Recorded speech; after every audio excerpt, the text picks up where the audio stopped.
Welcome to a galaxy far, far away. Here at the Cantina Podcast, we provide top shelf service, including rumors, leaks, news, and reviews. Come in, order a Loman Ale, and remember, no droids allowed. Welcome back, ladies and gentlemen, to the Cantina here on the GenreVerse YouTube channel, GenreVerse Podcast Network, available on all of your favorite podcast apps. Please do give us a follow there. If you're watching us on YouTube, hit that red subscribe button. I started playing our ads, sorry. I thought I had already had that set up. Hit the subscribe button so you can check out other great content, including other podcasts such as the Dragon Review, doing Wheel of Time reviews, Breaking Geek Radio, of course, anime reactions with AVR Squared, and LRMonline.com every day for all written news, opinions, news articles, aggregation for rumors and speculation, fun stuff, celebrity interviews that go up on the LRM YouTube channel, and more. I'm Kyle, joined by my cohorts, my crew, those guys, Cam and Shockey. How's it going, guys? Doing good. Good. We're here to do our Ahsoka episode 4 review, and we're going to be shifting our format to kind of fit your guys' tastes, and by you guys I mean the audience out there.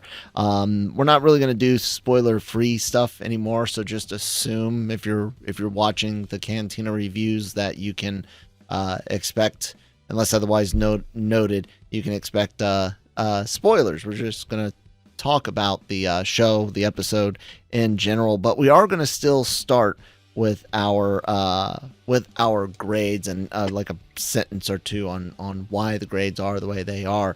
And I'll say that I liked this better than last week, but something's still off for me. I would give this a B+ based on just like surface level stuff, if that makes sense. Cam, I read your review on LRMonline.com. You and I aren't too far off. What do you got? I gave it a B. Perfectly serviceable episode. No real major gripes with it, but there's also what's the word I'm looking for? It's fairly uniform, slightly predictable, and there's not a lot of kind of inbuilt drama that's going to impress me as a critic, would be the best way of putting it. Maybe some fans will love this because it's just an action-focused episode, but to me, it's never going to climb into the A category unless there's something that really kind of packs an emotional punch for me in some way. Well, if the internet is anything to go off of right now, Shockey, you might be the one to save us from the rioting fans. What did you think of episode 4? I gave it an A. I had fun watching this episode. That's what I kind of going into it, and from the beginning to the end, it was a fun episode.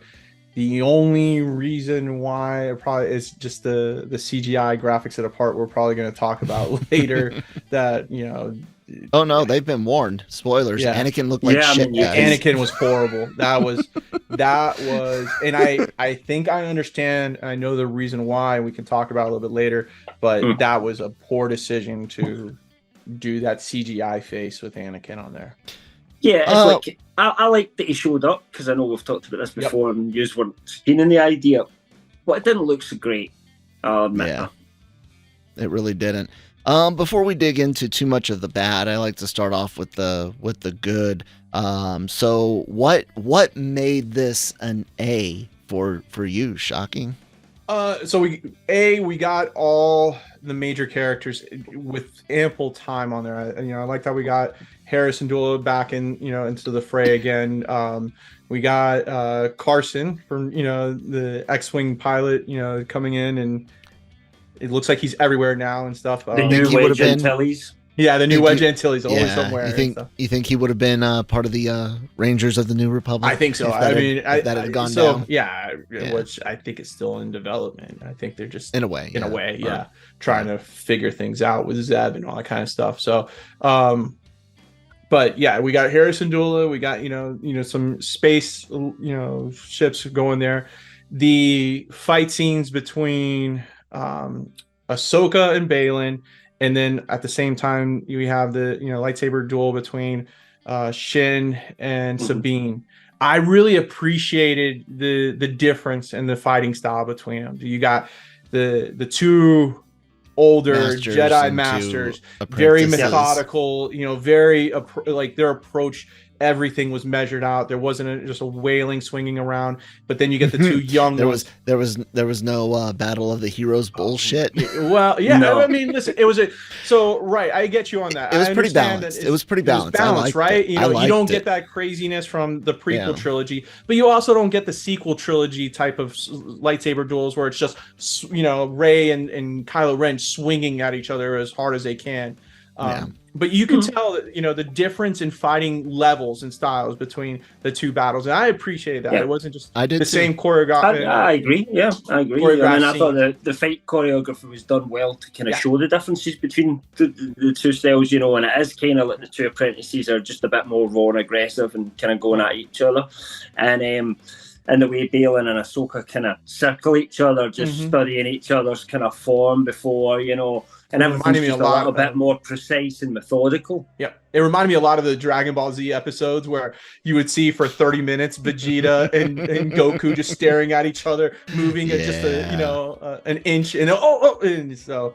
But and old samurai films, they kind of hearken to that with her going against the magistrate in Mando season 2. Well, and to go to that point with the samurai when Ahsoka takes down the Inquisitor and how simple it was for her. It goes to if you see Rebels when Obi-Wan faces Maul for the last time, and it's pretty much all that anticipation and build up and strategizing, and then saying, all right, here's the one move, I got him. So I really appreciated that. I think that finally we're getting to that point where we'll see Thrawn, maybe Ezra next episode. We see the introduction of the world between worlds, with Ahsoka traveling through to there after losing the battle to Baylan and stuff. I like the twist with Sabine kind of making and Baylan kind of making a truce to get the map to get to the point where for Baylan it's to get to Thrawn, for Sabine it's to get to Ezra, and the sacrifices each make there. So to me it was great. Like everything that I saw from it, I enjoyed.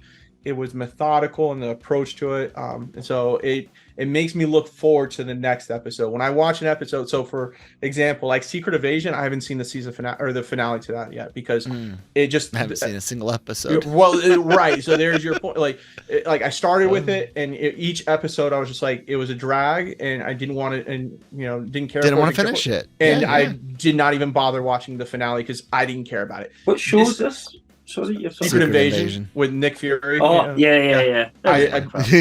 Cam forgot what the show was. Exactly, to that point right there. And so if you have a show that at least, it may not be the perfect episode, there may be flaws, but at least to say, I wonder what's going to happen next, or I can't wait to see next week. That to me, you've done your job. That's old television right there. And when we were, back at kids, and go back to was it Batman 66 or what years with Adam West? Next time, will Batman get away with this? Come, same bat time, same bat channel and stuff. That hooked you to wanted to see it next episode. Wasn't quite as cheesy as that, right enough. Wasn't. I might have had a few complaints. No. Kel would have appreciated that one. It would have been hilarious. Like the voice that they did used to use in Clone Wars. Like for things like it would have. The heroes are facing a problem. What will happen? Check back next week. I hated that. Newsreels. I must admit. The theatrical newsreel style thing it has its place in time, and it made sense to use it in Clone Wars, but to just insert it here somewhere would have been no, it doesn't fit. No. I when it comes to the good here, I think it's a well shot for the most part episode. I agree. I think this is some really top notch lightsaber dueling. It's better than stuff that we saw in Obi-Wan Kenobi. It's better than a lot of the dark saber usage in original trilogy, the OT.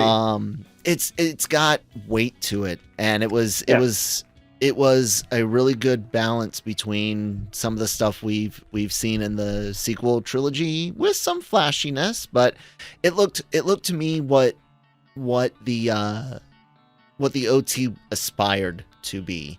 You know what I'm saying? Like but what couldn't Lucas pull might off have with the had in neck his at the time, head. yeah. You know, yeah. Yeah. So that's mine. I can't sing a whole bunch of praises because it still felt off. It was a quick shift again from the previous tone of the wacky doodle, stuff we had in the previous episode to this being more like episodes 1 and 2, which is, something I think it did well, but I don't like the roller coaster. I really don't. Cam, what are your positives on this one? I guess the most positive thing for me is Ray Stevenson as a villain, or as an antagonist, I should say, because I don't think he comes across as a proper moustache twirling villain, which I think we get too much of in Star Wars, to be honest. I mean, I get that Palpatine was a bit moustache twirly. He wasn't the prequels, but he was like later on and all the other stuff. Yeah. He certainly was in the sequels.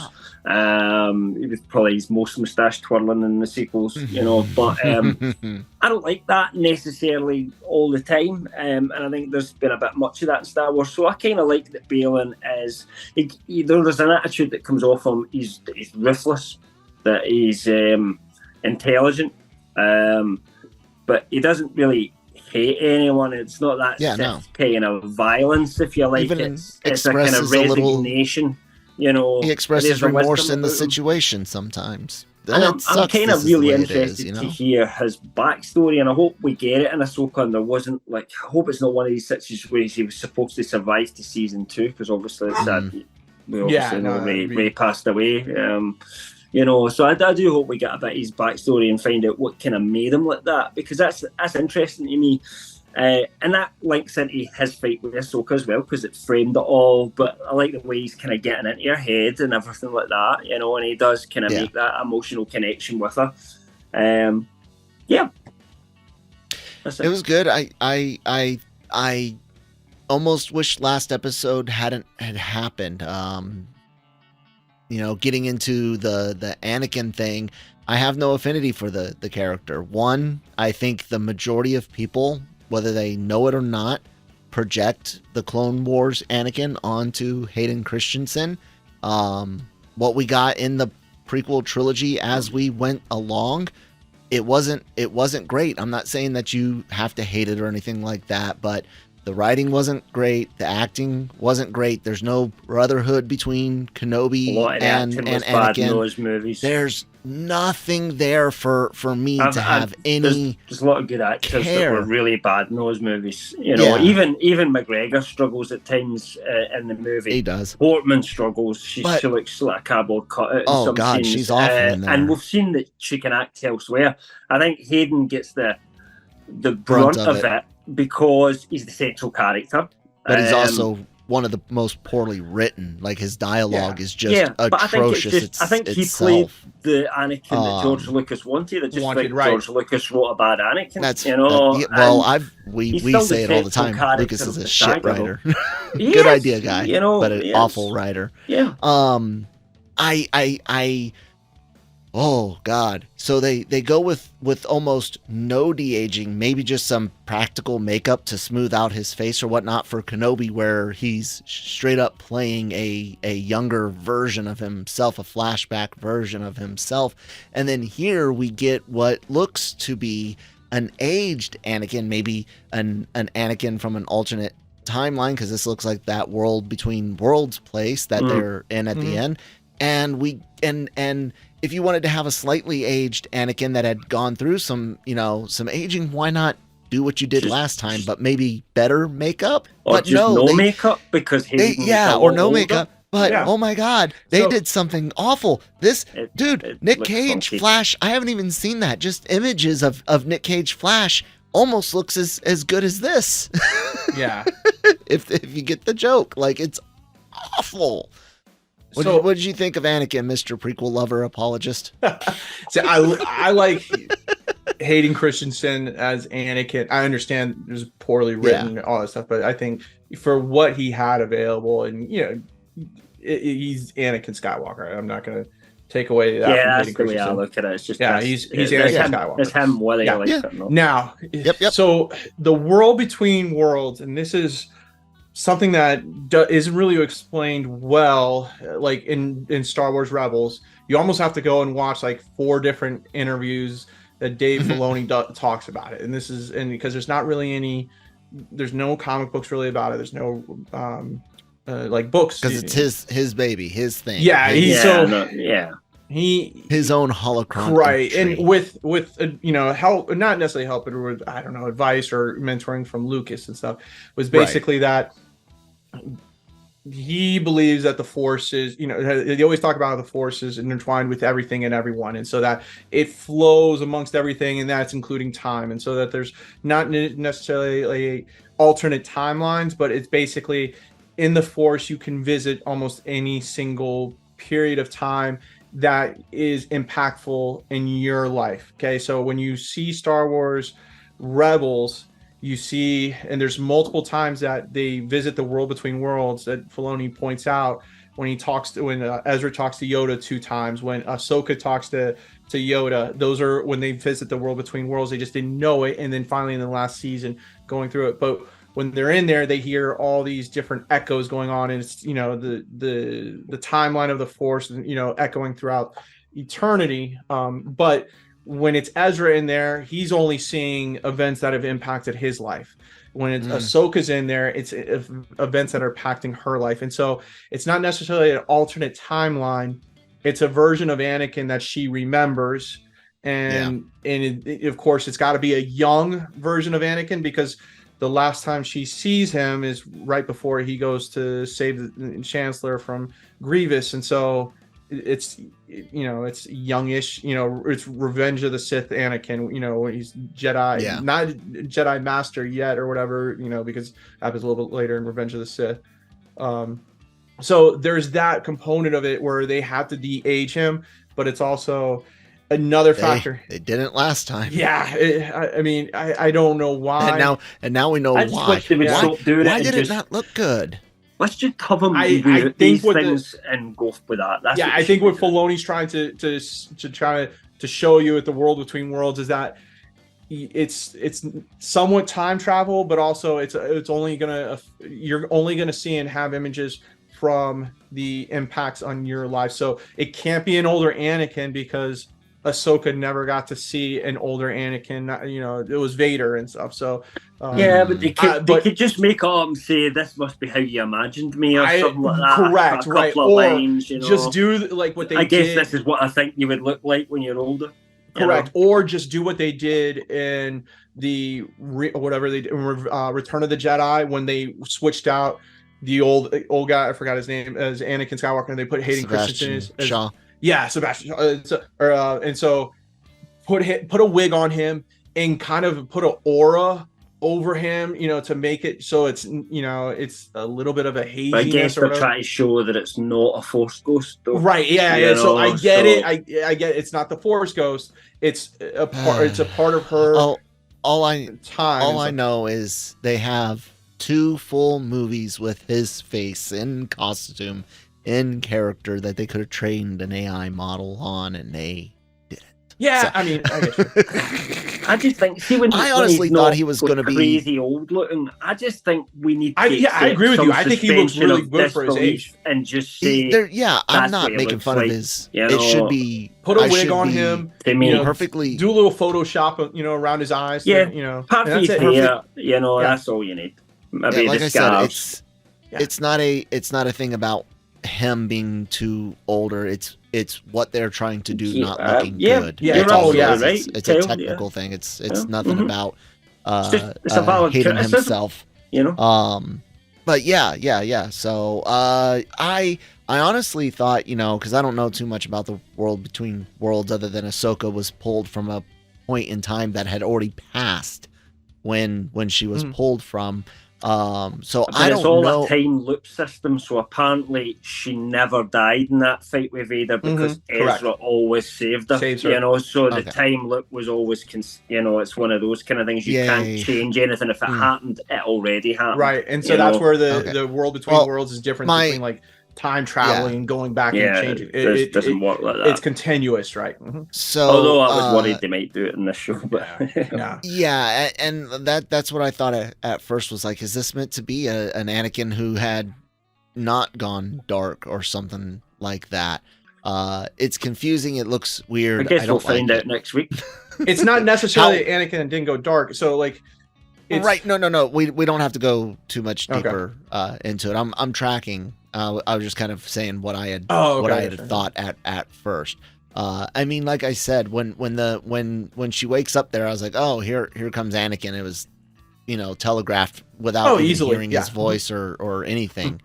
I don't care. Like I said, I don't like the prequels. I'll never watch them again. I don't get it for people, but hey, I'm happy for you. It wasn't done in any dumb way. It was executed as well as it could be. I appreciated the shots, the cinematography and all that, but it looked rough. The only other real complaint that I have that was kind of cartoony was the droid placing its hand on the other droid, Hu Yang's face, and that smothering the voice. Well, one, they're both metal and they're not going to get a good feel, which is what Solo did to 3PO. He kind of muffles him, but you've got skin that can cover up, and you can't hear it as well, right? But metal clinking on metal, it's going to be more like this. So that annoyed the shit out of me. That was cartoony as hell.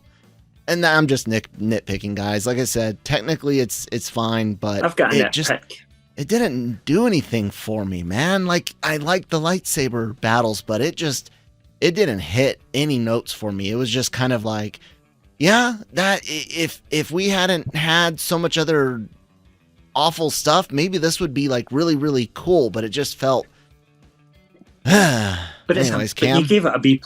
That's what I don't get, because I gave it a B, so I gave it the lowest rating, and I feel as if I liked it better than you. Because I gave... But B to me is just like, it's good, it's cool, it's just I like the lightsabers, and I think it's anyway. really prettily shot. I think it's a very pretty episode, so, yeah. My one gripe was just that when Ahsoka grabs that map, it kind of burns her hand, but everybody else grabs it fine, at various points. And I know it was switched on when she grabbed it, and but still, it kind of seemed maybe there's. I know the idea was to disable her slightly to make her vulnerable to Balon in that moment, but that's where I'm talking about. It's telegraphed, you can see the pathway of what was happening. So there was never any drama for me that she wasn't going to fall off into that water. It was written, right there that's what was going to happen, that she was going to fall off, and that Sabine was going to give him the map. It just didn't feel that there was any other solution to that. I'd actually been impressed if she'd just went, fuck you, and got it, blown the map. But probably then they don't get where they need to go for the next episode. So. Yep. How did you guys feel about the half holdo maneuver? Yeah, that's exactly what I thought of. A half holdo. Half holdo. I like that. Some of it's kind of is still kind of goofy. It didn't necessarily like destroy them. It just it's almost like jet wash. That's because it was a ring. Yeah, right. Yeah. I guess they kind of knocked them out. They lost power. Yeah. Let us know what you guys thought in the comments below. Any final thoughts here on Ahsoka 4? Or no, wait, theories. Sorry, quick round of theories for just a few minutes. We go out to this far away galaxy. We get Thrawn and Ezra. I don't know if it's next episode. Won't we spend some time with Anakin and Ahsoka in the next episode? Or do you think it'll be? It's 49 minutes. Okay, so it's probably going to be split. You're going to get a lot in this upcoming episode because they're doing the theatrical release of it too. Remember that. Rosario Dawson talked about it being her favorite episode, so I think there's going to be a lot of time between Anakin, Ahsoka, all that sort of stuff, and I think this will be about Ahsoka building herself up to go back and face them. I have a theory about how she's going to get there, because no one can follow them, right? Balin said, and they've all buggered off. The world I think she's going to do it somehow with the Purgle. I don't know how, but she's going to get the Purgle to take sense. her. I don't know how she does it, but that's what I think will happen, because that's their migratory route, and that's what Ezra did. Ezra communicated with them through the Force, so if he did it, Sabine's already there. To do it as well. Yeah. There's a Force link, so we'll see how it goes. Any other theories, Mike? Did you have any? So I'll make this one short. Okay, a while back, this was over a year ago, I had a rumor that we ran with that Hera Syndulla would become the new lead for Rangers of the New Republic to replace Cara. Yeah, I remember that. Yeah. Okay. Yeah. So they've never ever completely taken Rangers of the New Republic off the plate, like, and saying it's 100% canceled. Right. It's still listed as, in development. Think of everything that's been put together with Carson, with Zeb making an appearance at the end of Mando season 3, part of the rebellion or the New Republic fighters. See, we're getting a little bit more Hera, but look at the character development with Hera is not really part of the Ahsoka storyline. It's almost like it's her own, seeing her, the tertiary character. Yeah, detached, she's not right? One of the leads. Yeah, and so this is where I got the information from, is that pretty much is that they're using this as a pivot to see if they can still continue with that storyline of Rangers of the New Republic with Hera, Zeb, in that story, and Carson, and leading that whole. If Thrawn's back, they could link into all that, but we need to see how Ahsoka plays out by the end. I think. Well, remember, Thrawn. Really Thrawn has always been in play. It was Yeah. way back when, because originally, it was supposed to be the Ezra Thrawn show or whatever. I don't know if you're gonna get that anymore, or whatever. But that might be the movie. Yeah, it actually might be. No, I always imagined that as being more like a flashback or something to what happened to them. True. But I don't know if we need a full show for that. But I mean, again, we had no details at the time, so I could be wrong on that. Yeah. Who knows? Maybe they never make it back to the Star Wars galaxy. Maybe it's the battle takes place there, and that's what the movie is. And they go get Mando and all those. Anyone besides me afraid we're gonna get Earth put in the Star Wars universe, not galaxy, but universe? Not in the next decade. I don't think it will happen. I'll never say never, because some idiot might get control of Disney and do something crazy in 20 years' time. And by then I'm an old man and I don't care, and I'll just shout at my TV. I know. But in before Indy, I don't give a shit. No. I guess that's it. We're good, right? Yeah, guys, let us know what you think in the comments down below. Check out lrmonline.com every day for all written news, reviews, and opinions. Reviews like Cam's written Ahsoka Episode 4 review. All of the podcasts available on all your favorite podcast apps. If you're listening to us on one of those, give us a follow, leave some feedback, thumbs up, down, subscribe on YouTube, same thing. Comment, like, subscribe, share us, all that good stuff. We've got merch. I'm wearing some of it from the anime stuff. We've got Star Wars related things, Cantina related things. Check it all out. Shockey, what do you want to say to the people where they can find you at, or whatever? Plug stuff. Thank you for those who have listened to all this way the very end of this. If there's something you want us to cover, if there's something always hit us up in the comment section. Kyle does a great job of monitoring it and getting back to you, positive, negative, on there. Let us know what we can do better. If you have a podcast or you want to be, a part of the LRM crew, hit us up. We're always looking to expand. We want to make this thing big and get as many voices out there as possible. No, Shockey, Cam. Nah, just hit the like button like a nice person. All right. May the Force be with you.